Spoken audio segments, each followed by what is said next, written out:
இப்போ இவர் என்ன பண்ணிட்டாரு, ஒரு ரேண்டம் இவர் என்ன பண்ணுறாரு, இவருக்கு வந்து டேரிஃப்ங்கிற ஐடியா பிடிக்கும். அதுக்கப்புறமா அவருடைய பொருளாதார ஆலோசகர்கள் வந்து ஒரு ஃபார்முலா போட்டு கச்சா முச்சான்னு ஒரு ஃபார்முலா போட்டு இவர்கிட்ட நீட்டிக்கிட்டாங்க. இவர் வந்து அவ்வளோதான், இனிமே இதுதான் டேரிஃப்.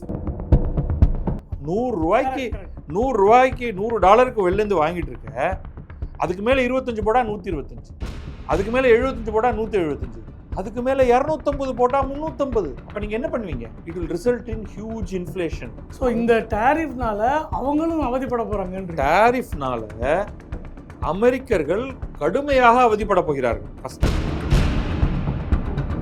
ட்ரம்ப் வந்து அவருக்கு நீ ஃப்ரெண்டு நீ எனிமி அதெல்லாம் கிடையாது. நீங்கள் 25 வருஷம் ஃப்ரெண்டாக இருந்தாலுமே என்னது நீ நேற்றுக்கு வந்து வீட்டுக்கு வந்து என்கிட்ட வந்து ஒரு $100 பொருளை விற்றுட்டு போயிட்டே, என்கிட்ட $1 கூட வாங்கலை, நம்ம 28 வருஷம் ஃப்ரெண்டாக இருந்தாங்க, இப்போ மரியாதையே இப்போ $200 என்கிட்ட பொருள் வாங்குறியா இல்லையா அப்படிங்கிறது. நீங்கள் அவரை வந்து ஃப்ரெண்டு மாதிரி எல்லாம் பார்க்கலாம் முடியாது. அமெரிக்கா ஆஸ் யூஷுவல் ட்ரம்ப் வந்து சீனாவை கண்ணா பின்னான்னு திட்டி, நான் வந்து உன் மேலே 25%, நான் உன் மேலே 25, நீ என் மேலே 25 போடுவியா, நான் உன் மேலே 50, நான் உன் மேலே 50, இந்த மாதிரி விளையாடிட்டாங்க. அமெரிக்கன் பிரசிடென்ட்டும் இந்திய பிரதம மந்திரியும் ரொம்ப க்ளோஸ்ன்னு எல்லா இடத்துலையும் காமிச்சிக்கிறாங்க. நீ க்ளோஸ்ன்னு சொன்ன ஆள் தான் உன்னை வந்து ஆப்ரேஷன் சிந்தூர் நான் தான் நிறுத்த சொன்னேன்னு சொல்கிறாரு. இப்போ உன்னோட ப்ராடக்ட்டுக்கெல்லாம் 25% வரி போடுவேன்னு சொல்கிறாரு.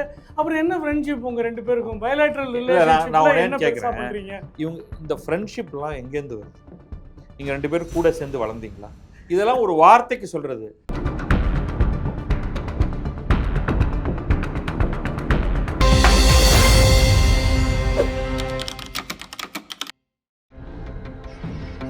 தமிழலை நேயர்களுக்கு வணக்கம். இந்தியா மீதான 25% வரியை விதிப்பதாக அமெரிக்க அதிபர் டொனால்ட் ட்ரம்ப் அறிவித்துள்ளார்.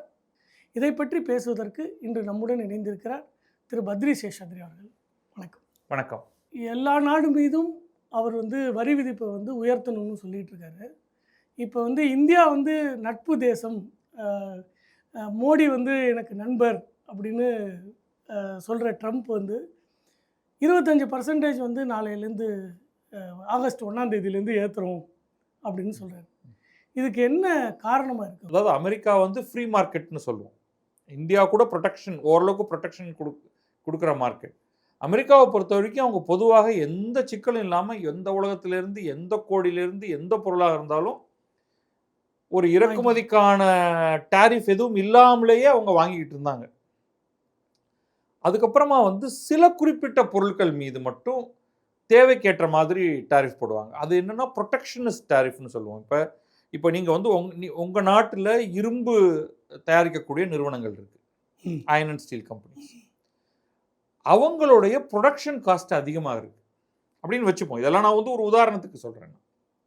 அப்போ அவங்கெல்லாம் போய் அரசுக்கிட்ட முறையிடுவாங்க. ஐயா, நீங்கள் வந்து நம்ம ஊர் ஆளுங்களே போய் சைனாலேருந்தும் இந்தியாவிலேருந்தும் பல இடங்கள்லேருந்தும் அவங்க வந்து வாங்கிட்டு வந்துடுறாங்க இரும்பை.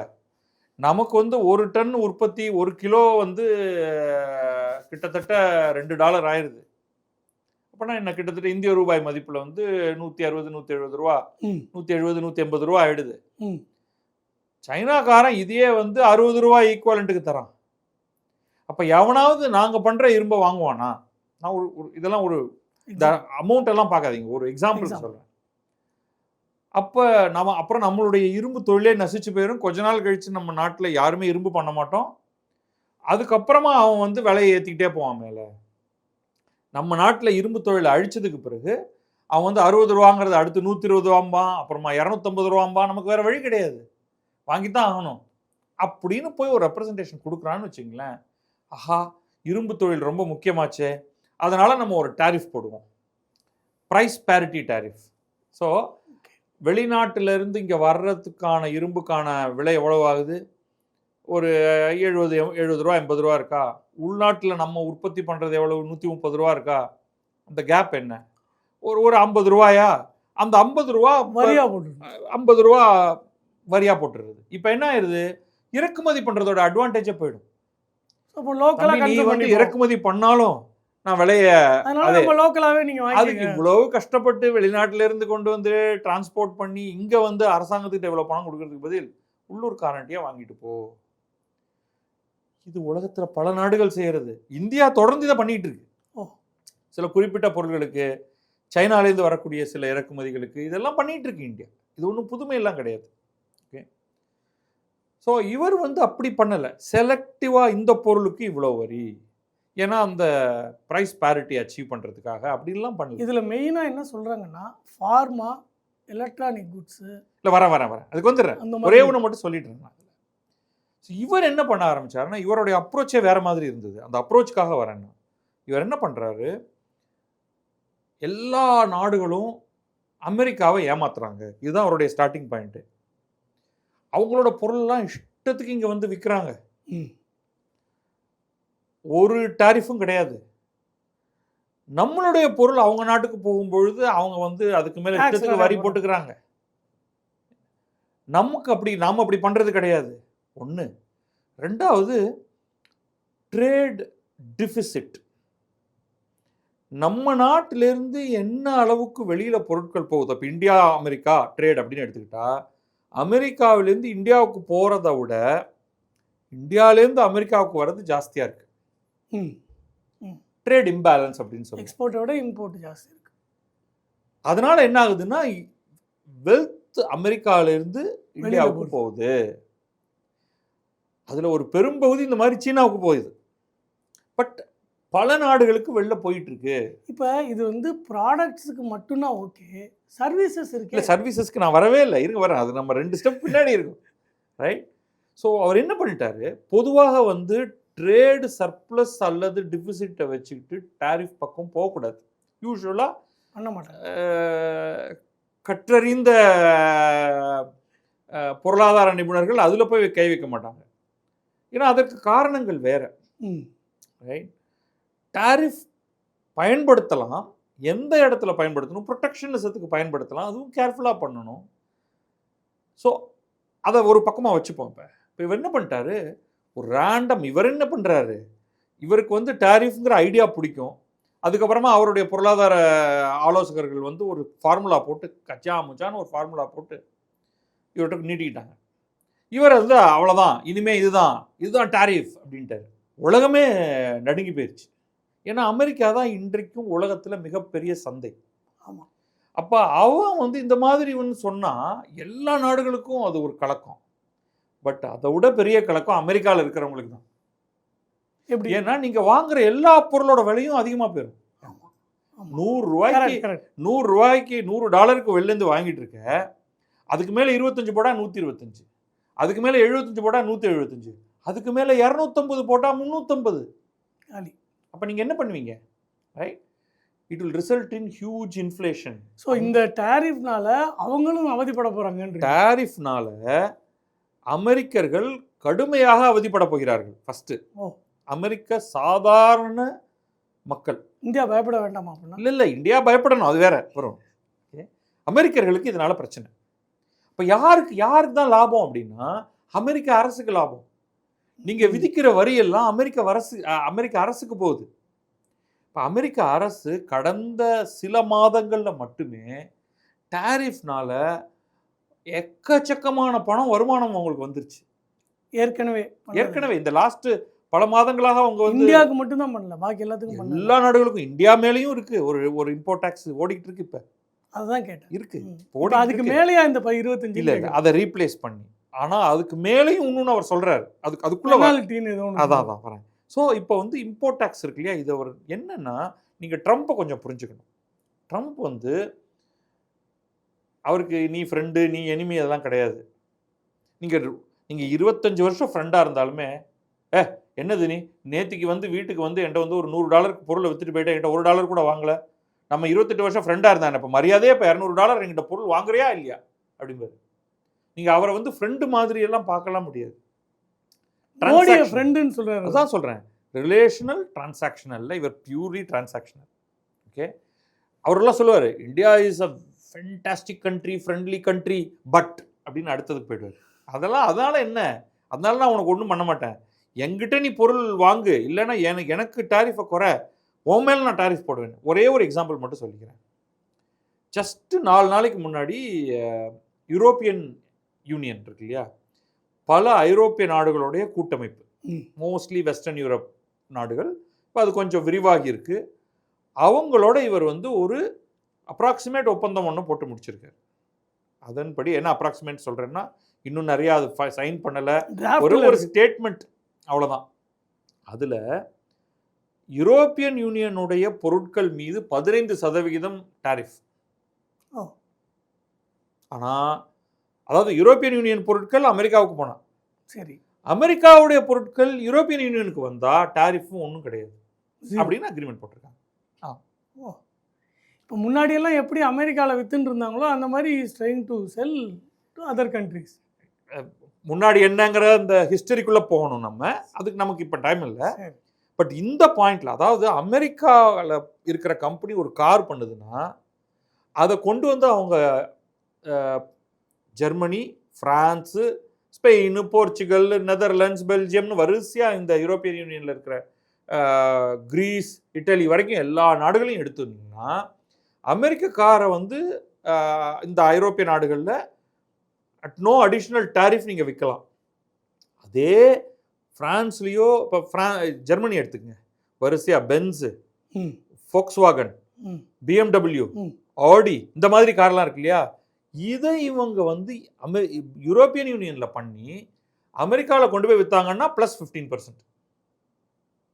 ஆனால் இதே நிறுவனங்கள் அமெரிக்காவில் ஒரு ஃபேக்ட்ரி வச்சு அங்கே மேனுஃபேக்சர் பண்ணி விற்றாங்கன்னா நோ அடிஷ்னல் காஸ்ட். ஸோ இந்த ஸ்ட்ரக்சர் உங்களுக்கு புரிஞ்சிருச்சு, right?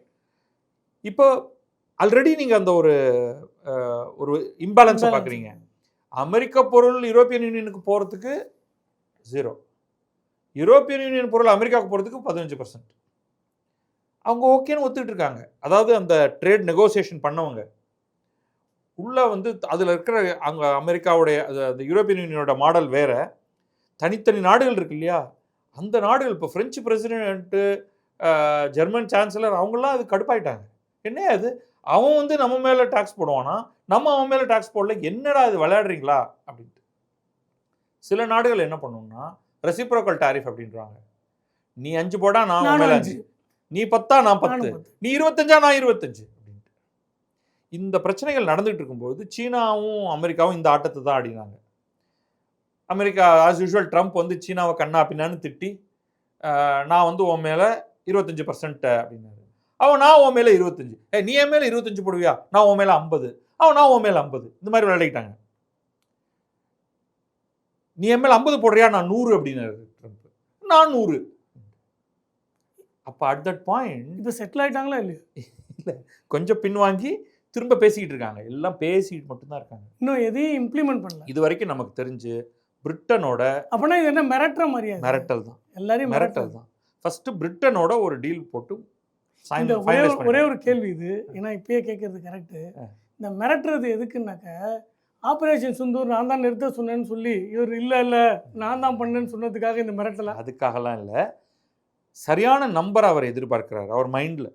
C he is a difficult person to work with. ஏன்னா அவர் வந்து அவரோடலாம் ரீசனிங்கே பண்ண முடியாது. அவர் மைண்டில் ஒன்று தோணிருச்சு. அவர் வந்து தொடர்ந்து தன்னை என்ன சொல்லியிருக்காருன்னா, உலகத்திலேயே பெஸ்ட் பிஸ்னஸ்மேன் நான் தான். அவர் தன்னை பிரசிடெண்ட்டாகவே பார்க்கல, பிஸ்னஸ்மேன், உலகத்திலேயே பெஸ்ட் பிஸ்னஸ்மேன் நான் தான், எல்லா பிரச்சனைகளுக்கும் என்கிட்ட தீர்வு இருக்குது, நான் ஒரு ஃபோன் கால் போட்டால் எல்லாம் நடந்துடும், என்ன நான் சொன்னால் எல்லாரும் கேட்பாங்க, என்னை யாரும் ஏமாற்ற முடியாது, டீல் மேக்கர் நான் தான், உலகத்திலே பெஸ்ட் டீல் மேக்கர். அவர் ஆர்ட் ஆஃப் டீல்னு புக்கெல்லாம் எழுதியிருக்காரு. புக் எழுதியிருக்காரு.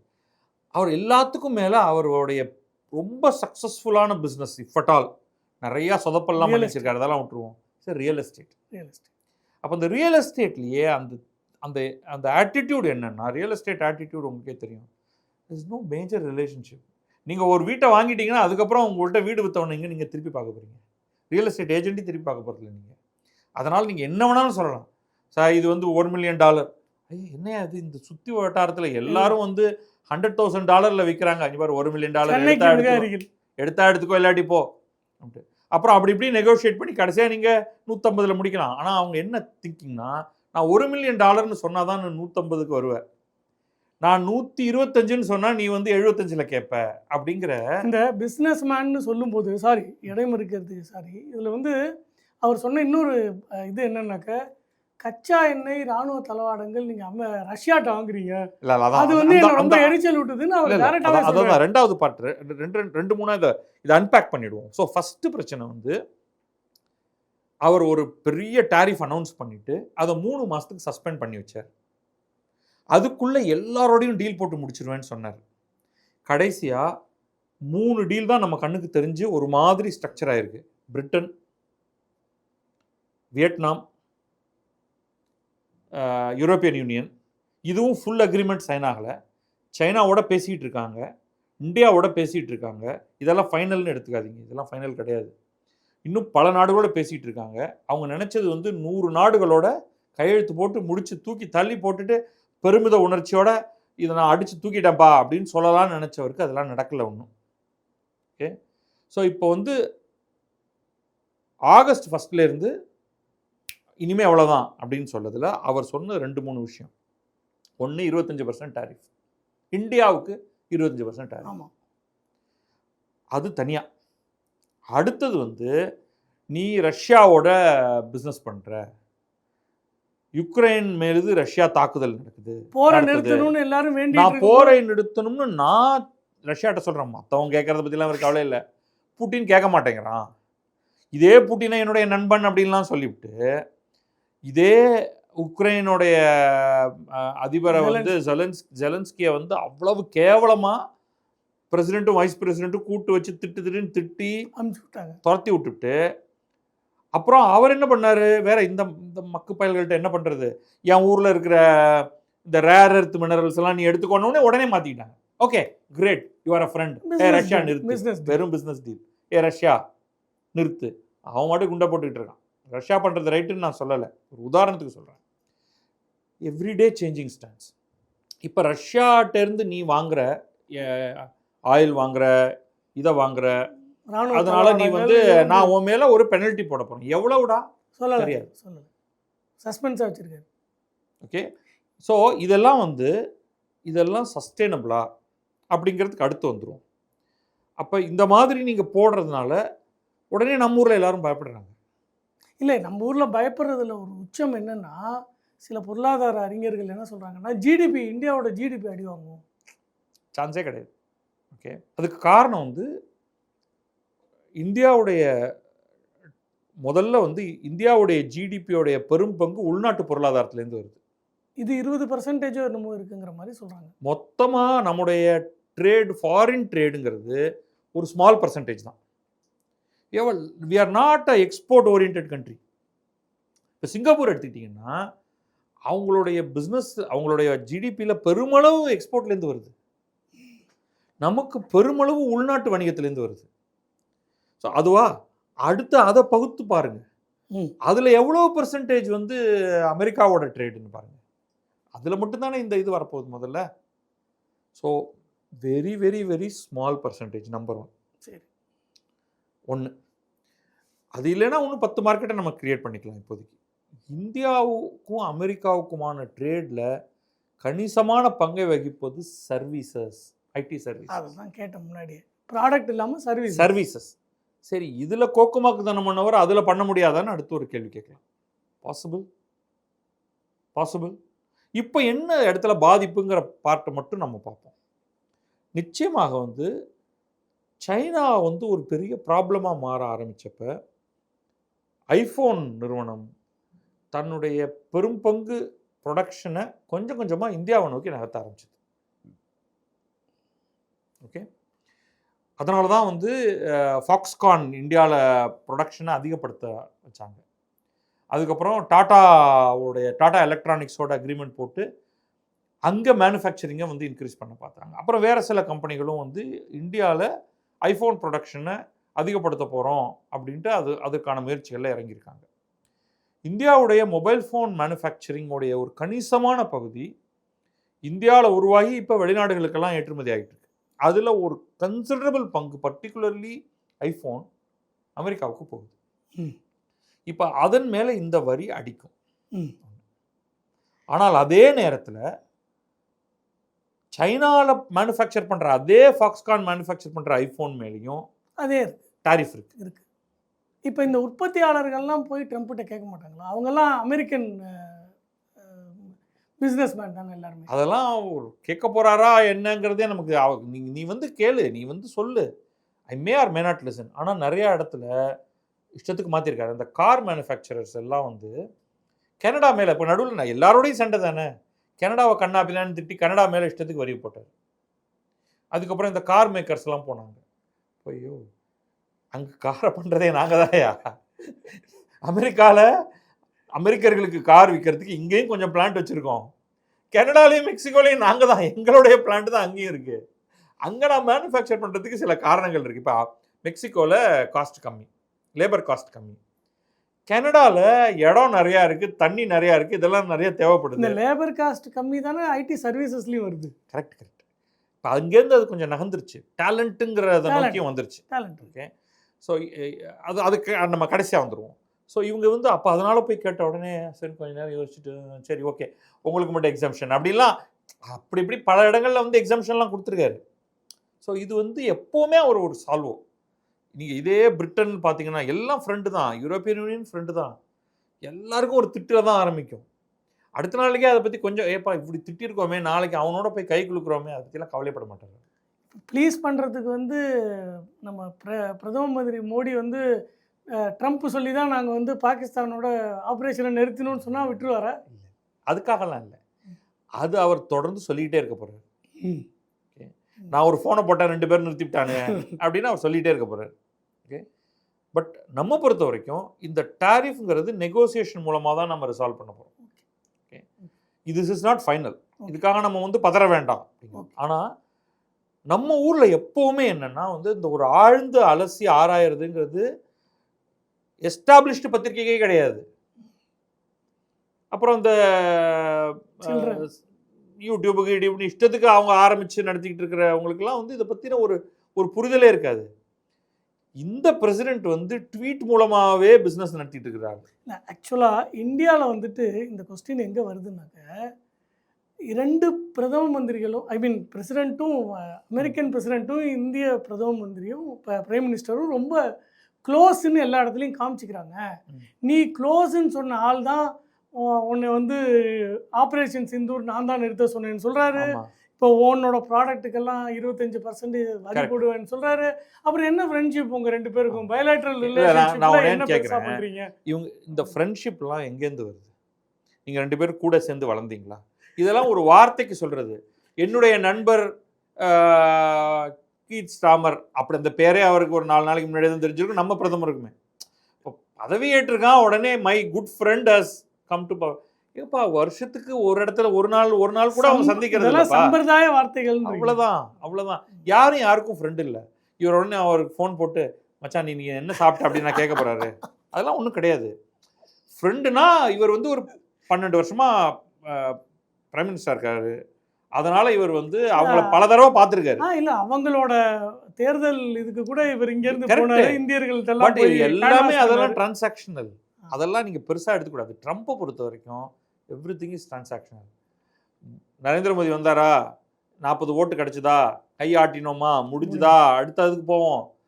நான் உனக்கு இவரும் கேட்க முடியாது, நான் உனக்காக வந்து நம்ம அமெரிக்கான்லாம் நான் ஏதோ ப்ரோக்ராம்லாம் வச்சேன், குஜராத்துக்கெல்லாம் உன்னை கூப்பிட்டு வந்து தெருவெல்லாம் சுற்றி காமிச்சேன், உனக்கு கோல்கப்பா வாங்கி கொடுத்தேன், இப்படி வந்து 25% போட்டிருக்கியப்பா, அதை ஒரு 3% குறை அப்படிலாம் பேச முடியாது. It's a large establishment you are dealing with. பொதுவாக வந்து வேறு யாராக இருந்தாலும் கொஞ்சம் ரீசனபிளாக பிஹேவ் பண்ணுவாங்க. Trump is very unreasonable. ஆனால் இதே ஆளே நாளைக்கு வந்து இன்னொரு ட்வீட் போட்டு ஒரு ட்ரூத் சோஷியலில் போய் we have come to a wonderful understanding with India, we have brought the tariff down to 3% அப்படின்னு கொஞ்சம் கூட கவலையப்படாமல் எழுதக்கூடிய ஒரு ஆள். ஸோ நம்ம வந்து நமக்கு என்ன பிரச்சனைங்கிறத சொல்கிறேன். நம்ம ஊரில் அடிப்படை பொருளாதாரமோ இன்டர்நேஷ்னல் ரிலேஷன்ஷிப்போ எதுவுமே தெரியாத ஆட்கள் இதை பற்றி ஒரு பெரிய கேள்வி கேட்பாங்க. இதனால் இந்தியாவுக்கு வரும் பாதிப்பு என்ன? we don't know yet. ஒரு நாள் 2 குவார்ட்டர் இருந்தால் தானே டேட்டாவை பார்த்து நம்ம ஏதாவது சொல்ல முடியும். ஸோ இங்கே அஜெண்டா ஜேர்னலிசம் வந்துடும். உடனே உடனே ஒரு பெரிய தலையங்கம் எழுதுவாங்க. இதுரா ஒரு 4 நாள் என்ன நடக்குதுன்னு பார்ப்போம். These are strategic. சிந்தூர் நடக்குது இல்லையா, திரும்ப திரும்ப எத்தனை விமானங்கள் சுட்டு வீழ்த்தப்பட்டன, எத்தனை விமானங்கள் சுட்டு வீழ்த்தப்பட்டன, தகவல் கொடு. நீ என்ன அதை அங்கே சுட்டு கொன்ற பஹல்காமில் சுட்டு கொன்றவர்கள் எங்கே போனார்கள்? ஏன்னா உங்களுக்கு வந்து நாங்கள் அவங்கள ட்ராக் பண்ணிட்டு இருக்கோம், இப்போ இந்த இடத்துல இருக்காங்க, நாளைக்கு அங்கே போவாங்க, அங்கே அவங்க வந்து சப்பாத்தி வாங்கி சாப்பிட்டாங்க அப்படின்னு நம்ம எப்படி தகவல் கொடுத்துருக்க முடியும்? ஐபியும் போலீஸும் அதை ட்ராக் பண்ணிட்டு இருக்காங்க. இவங்க எங்களுக்கு பதில் கொடு, எங்களுக்கு பதில் கொடு அப்படின்னு கேட்டுட்டு இருக்காங்க. பதில் எப்போ தர முடியுமோ அப்போ தான் தர முடியும், சும்மா உட்காரு அப்படிங்கிறது தவிர வேறு வழியே கிடையாது. ஸோ இது வந்து ஒரு அவர் மிரட்டுறதுக்காக சொன்ன மாதிரி வேணாலும் எடுத்து நெகோசியேஷன் அவருடைய, அதாவது ட்ரம்ப்புடைய மாடல் ஆஃப் நெகோசியேஷனே இவ்வளவுதான். இப்படிதான் பண்ணுவார். மேக்சிமலிஸ்ட் பொசிஷன் போகும். நீங்கள் எக்ஸ்ட்ரீமாக அந்த கொடிக்கு போயிருங்க. இப்போ எனக்கு தேவை வந்து உங்கள்கிட்ட 2 வாங்கணும் அப்படின்னா நான் வந்து 2ன்னு கேட்க மாட்டேன், 25ன்னு கேட்பேன். ஸோ எவ்வளோ வருதோ அவ்வளோ லாபம். நீங்கள் வந்து ஷாக் ஆகி என்னடா அது நம்ம 2 எப்படி நெகோஷியேட் பண்ணலாங்கும் போது 25ன்னு கேட்குறியே, 10 அதெல்லாம் முடியாது, நான் மாதிரி 3-4 தான் அப்படின்ட்டு சொன்ன உடனே சரி கொடு அப்படின்னு வாங்கிட்டு அப்படியே ஓடி போயிருது. This is unsustainable. ஸோ இந்த ஸ்டேஜில் இதை பற்றி இப்போதைக்கு கவலை வேண்டான்றீங்க. கட்டாயமாக நமக்கு வந்து எப்படியும் நம்மளுடைய ஜிடிபியில் எந்த பாதிப்பும் நடக்க போகிறதில்ல, ஒன்று. 2வது இதோடைய இம்பேக்ட் அவங்க எப்படி தெரியும்னு நான் சொல்கிறேன். அவங்க வந்து இந்தியாவிலேருந்து எலக்ட்ரானிக்ஸ் பொருள் இருக்கா, அது வந்து உயிர் காக்கும் பொருள்லாம் கிடையாது. ஸோ எலக்ட்ரானிக்ஸோடைய விலை ஏறிச்சுன்னா ஒரு சின்ன ரீஅட்ஜஸ்ட்மெண்ட் அவங்க பண்ண பார்ப்பாங்க. பட் எங்கே போய் பண்ணுறது? சீனாட்டையா, வியட்நாம்ட்டையா, வேறு எந்த இடத்துல ஃபாக்ஸ்கான் போய் தொழிற்சாலை வைப்பான்? அவனும் பார்ப்பான், என்னடா இவனுங்க எங்கே போனாலும் இன்னொரு கண்ட்ரிக்கு அங்கே போய் என்ன டாரிஃப் வருமோ தெரியாது. சரி வாயை முடிட்டு 3.5 வருஷம் கொஞ்சம் பொறுமையாக இருப்போம். இருந்தாலும் வந்து ஒரு 6 மாதம் ஆயிருக்கு, ஒரு 3.5 வருஷம் வரைக்கும் இருந்தாலும் ஏதாவது சொல்லிட்டு இருக்க போகிறாரு. அதுக்கப்புறம் இவர் போயிட்டாருன்னா ஓரளவுக்கு ஸ்டெபிலிட்டி வரும். ஏன்னா is the most unreasonable president. இதுக்காக போய் நம்ம எல்லாத்தையும் மாற்றி திருப்பி எல்லாமே நார்மல்சிக்கு வந்துடும் ஒரு 3 வருஷத்தில். என்ன அவசரம் இப்போ அப்படின்னு முடிவு எடுக்கலாம். ஓகே, பட் இன்னொரு இதை எடுத்துப்போம். அமெரிக்காவில் அவர்கள் பயன்படுத்தக்கூடிய மருந்துகள் இருக்கு இல்லையா, இதை 2ஆக பிரிச்சுப்போம். High degree of specialised drug, அது வந்து மோஸ்ட்லி வெஸ்டர்ன் ஃபார்மசூட்டிக்கல் நிறுவனங்கள் பண்ணுறது. மீதி ஜெனரிக்ஸ், சாதாரண தலைவலி மாத்திரையிலேருந்து ஆரம்பித்து விட்டமின்ஸ்லேருந்து ஏகப்பட்ட மருந்துகள், ஆன்டிபயாட்டிக்ஸ்லேருந்து எல்லாமே இந்திய நிறுவனங்கள் பண்ணுது. ஒன்று, இதை அமெரிக்காவில் தயாரிக்கணும்னா இதுக்கு வந்து உங்களுக்கு ஆக்டிவ் ஃபார்மா இன்க்ரீடியன்ட்ஸ், ஏபிஐ அப்படின்னு சொல்லுவாங்க, அது பெரும்பாலும் சைனா தயாரிக்குது. இந்த 2 நாட்டோடையுமே உரசல் ஓடிட்டு இருக்கு அப்படின்னா 25%னா 25% வேலை ஏறப்போகுது உங்களுக்கு, அவ்வளோதான் ஃபார்மா. அப்போ நீங்கள் தலைவலி மாத்திரை இத்தனை ரூபாய்க்கு வாங்கிட்டு இருந்தீங்கன்னா ப்ளஸ் 25%, ரைட்? அப்போ இது யாரை போய் அடிக்க போகுது? அந்த நாட்டில் வாங்கிட்டு இருக்க தலைவலி மாத்திரை வாங்குறவனுக்கு தான் இதில் அவங்களுக்கு தான், ரைட்? சரி, வேற எங்கேயாவது போய் வாங்கிடுவியா? வேற எங்கேயும் போக முடியாது. ஏன்னா இந்தியா அளவுக்கு மேசிவ் குவான்டிட்டியில் ஃபார்மா ஜெனரிக் பண்ணுறதுக்கு வேற உலகத்தில் நாடே கிடையாது. ஸோ இதை பற்றின ஒரு ப்ரோக்ராம் வந்து டீட்டெயில்டாக அங்கே மீடியாவில் அவங்க பண்ணாங்க, அமெரிக்காவில் நியூயார்க் டைம்ஸில் தான் பண்ணாங்க. சரி, உடனே நம்ம நாட்டில் இந்த ஜெனரிக்கை பண்ணிடுவோம் அப்படின்னா எவ்வளோ வருடங்கள் ஆகும்? இங்கே ஒரு தலைவலி மாத்திரை பண்ணுறதுக்கான ஒரு பெரிய ஃபேக்ட்ரி போட்டு எவ்வளவோ நாளாவது மேனுஃபேக்சர் பண்ணிட்டு இருக்கு. இது அமெரிக்காவில் ஒரு நகரத்தில் போடணும்னா என்ன காஸ்ட் ஆகும்? ஃபைனலி அவங்க உருவாக்கக்கூடிய அந்த மாத்திரைக்கு என்ன மதிப்பை நீ போட போகிற? அது இந்த டாரிஃபை போட்டால் வர காஸ்ட்டோட அதிகமாக இருக்க போகுது, ரைட்டா? அவ்வளோ கஷ்டப்பட்டு நீங்கள் போட்டதுக்கு பிறகு 3 வருஷத்துக்கு பிறகு அடுத்து வர பிரசிடென்ட் வந்து டாரிஃப் எல்லாம் தூக்குப்பா, இதெல்லாம் பித்துக்குளிப்பாய பண்ண வேலை அப்படின்னு சொல்கிறாங்கன்னு வச்சுக்கோங்க. இன்னும் 25% டபார்னு இந்தியாவிலேருந்து வர மருந்துகளோட விலை குறைஞ்சு போயிடும். அப்போ நீ போட்ட அந்த பிளான்ட், ஃபார்மா பிளான்ட் என்ன ஆகும்? எள்ளு தானே. அப்போ யாரும் இதை நம்பி ஒன்றும் பண்ண மாட்டாங்க. ஓகே, ஸோ இன்னைக்கு வந்து ஃபார்மாலாம் ஜஸ்ட் லைக் தட் நீங்கள் போய் பண்ணவே மாட்டீங்க. எலக்ட்ரானிக்ஸ் நீங்கள் வந்து ஒரு இஷ்டத்துக்கு 6 மாதத்துக்கு ஒரு ஃபோனை மாத்திரம் வந்து 1 வருஷம் கழித்து வாங்கிக்கலாம். இந்த ஃபோன் நல்லா தானே இருக்குது, இது தூக்கி போட்டுட்டு இன்னொன்று வாங்குறத வந்து குறைப்போம் அப்படிம்பாங்க. அது டிஸ்கிரிஷனரி. ஸோ இதுதான் நடக்க போகுது. ஆனால் அதுக்கு கூட நம்ம பயப்பட வேண்டாம். ஏன்னா எ டீல் வில் சர்டன்லி ஹேப்பன். இப்போ என்ன நடந்திருக்கு? டீல் நடக்கலை, பேசிக்கிட்டு இருக்காங்க. டீல் நடக்கலை. 31ஆம் தேதி 30ஆம் தேதி 29ஆம் தேதியை பற்றி பேசி ஆகணும். ஏன்னா 1ஆம் தேதியிலேருந்து சொல்லிட்டாரு, இனிமேல் நான் மாற்ற மாட்டேன், 3 மாதம் டைம் கொடுத்தேன், இனிமேல் மாற்ற மாட்டேன், 1ஆம் தேதியிலேருந்து டாரிஃப் அப்படிங்கிறதுனால இது நாளையிலேருந்து டாரிஃப். இந்தியன் நிறுவனங்கள் பலவற்றுடைய ப்ராஃபிட் பாதிக்கப்படும். ஏன்னா இவ்வளவு குவான்டிட்டியில் பொருள் வாங்கிட்டு இருந்தவங்க அங்கே இருக்கிறவங்க ஒன்று ஆர்டர் நிறுத்து, எனக்கு இது கட்டுப்படி ஆகாதுன்னு சொல்லலாம், இல்லை விலையை குறை, இல்லைன்னா விலையை நீ கொஞ்சம் குறைன்னு சொல்லலாம். எப்பா நீ கொஞ்சம் குறை, நான் கொஞ்சம் குறைச்சிக்கிறேன், 25ல் 12 நீ 12 இல்லைன்னா இது அவசியம், ஆனால் என்னால் இவ்வளவு கொடுக்க முடியாது, அதனால நான் கொஞ்சம் குவான்டிட்டியை குறைச்சிக்கிறேன் அப்படின்னு சொல்லலாம். ரைட். இப்போ டிஷர்ட் இருக்கா, நான் வந்து ஒரு 50,000 பீசஸ் ஆர்டர் கொடுத்துருக்கேன்னா, சரி வேண்டாம் நீ ஒரு 30,000 குறை அப்படின்னு சொல்லலாம். ஸோ நிச்சயமாக இங்கே ஏற்றுமதி சார்ந்த நிறுவனங்கள் மேலே ஒரு சின்ன அடி விழத்தான் போகுது. அதை வந்து இன்னைக்கு ஷேர் மார்க்கெட்டே காமிச்சிச்சு இன்னைக்கு காலையில். பட் ஒரு பெரிய மூவ்மெண்ட் இல்லை ஸ்டாக் மார்க்கெட்டில், ஃபெல் அண்ட் கிட்டத்தட்ட அந்த ட்ராப் வந்து பெருமளவு அதை கவர் பண்ணிடுச்சு. ஏன்னா எல்லாருமே இதை ஃபேக்டர் பண்ணியிருப்பாங்க. இந்த ஆள் இந்த மாதிரி தான் குதிப்பான், கொஞ்சம் ஒரு மாதம் கழித்து அவங்க ஏதாவது ஒரு டீலுக்கு வருவாங்க, இந்த பர்சன்டேஜ் இருக்காது, இதை விட குறைச்சி தான் இருக்கும், ப்ராபப்ளி 10% போய் நிற்கும் அப்படிங்கிறது தான் என்னுடைய ரீடிங். அது எப்படி இருக்குன்னு பார்க்கலாம். தேங்க்யூ.